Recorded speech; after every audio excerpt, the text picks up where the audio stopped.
आज का टॉपिक है theory base of accounting part 4 accounting standard.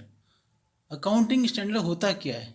ये एक रिटर्न स्टेटमेंट है, रूल्स हैं, गाइडलाइंस हैं कि जो हमारे फाइनेंशियल स्टेटमेंट प्रिपेयर होंगे वो कैसे होंगे। ये कौन इशू करता है? Institute of Chartered Accountant of India.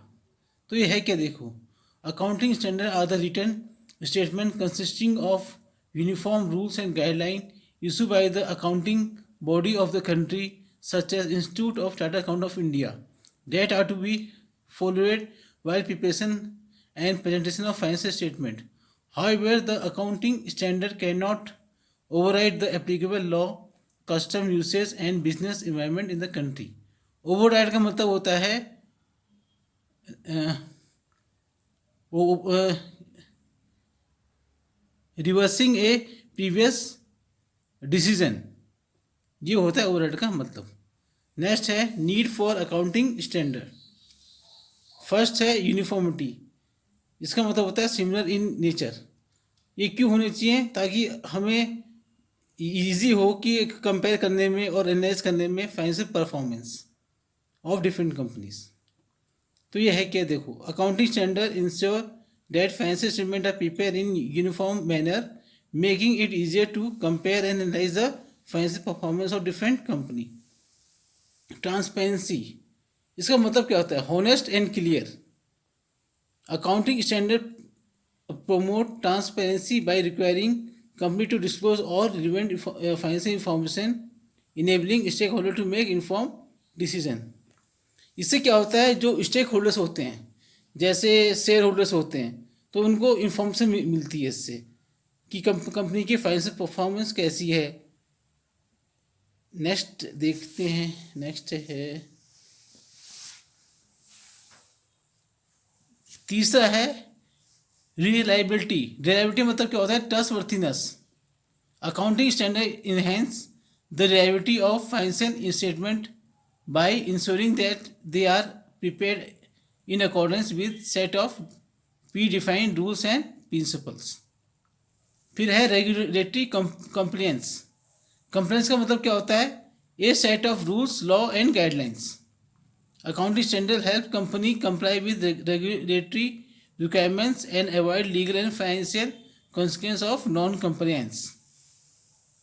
Fifth है डिसीजन मेकिंग। ये अकाउंटिंग स्टैंडर्ड सही से प्रिपेयर करने का फ़ायदा ये होता है कि जो स्टेक होल्डर्स होते हैं उन्हें डिसीजन लेने में आसानी होती है। फिर सिक्स्थ है प्रोफेशनलिज्म। जो अकाउंटेंट होते हैं और जो ऑडिटर होते हैं उनमें प्रोफेशनलिज्म आ जाता है इससे कि हम प्रिंसिपल के हिसाब से काम कर रहे हैं। फिर ग्लोबल इंटीग्रेशन। यदि हम हमारी फाइनेंशियल स्टेटमेंट है जो ईएस के हिसाब से बनेगी तो इससे हम बाहर भी इसे कंपेयर कर सकते हैं दूसरी कंपनी की बैलेंस शीट से, जो भी फाइनेंशियल परफॉर्मेंस है उनकी। कंपेरेबिलिटी, जो स्टेक होल्डर होते हैं वो डिफरेंट कंपनी की बैलेंस शीट देख सकते हैं, कंपेयर कर सकते हैं। नेक्स्ट है benefit of accounting standard. Improve financial reporting.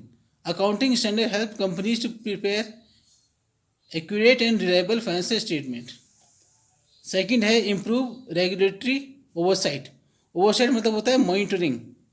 Accounting standard enable regulator to monitor and enforce compliance with financial reporting requirement. Increase investor confidence. Accounting standard help increase investor confidence by promoting transparency, accountability and stability in financial markets. Next topic क्या है इसका? Limitation of accounting standards. इसमें क्या है? First है complexity. इसका मतलब होता है difficult. Accounting standard can be complex and difficult to interpret, leading to inconsistent application. Second है limited scope. Accounting standard may not cover all aspects of financial reporting, leaving gap in disclosure. Third है subjectivity. इसका मतलब होता है personal nature. Accounting standard often require judgment and estimation, which can lead to be subjective and inconsistency. तो मेरा video यहीं ख़त्म होता है। यदि आपको मेरा वीडियो अच्छा लगा हो और इन्फॉर्मेशन अच्छी लगी हो तो इस चैनल को सब्सक्राइब कर लेना और लाइक दबा देना। थैंक्स।